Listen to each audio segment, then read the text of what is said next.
पायाचे घोटे, पोटऱ्या, गुडघे, मांड्या या सर्व अवयवांना रिलॅक्स करत आहे असा अनुभव करा.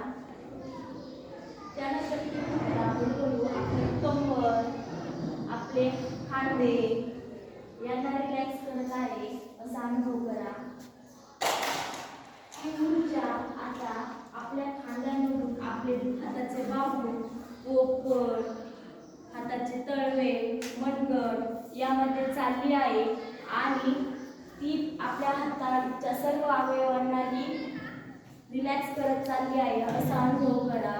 आता ती ऊर्जा हळूहळू आपली पाठ रिलॅक्स करत चालली आहे असा अनुभव करा. आणि ती एक जमिनीतून आलेली सुंदर अशी ऊर्जा आपल्या शरीरामध्ये आता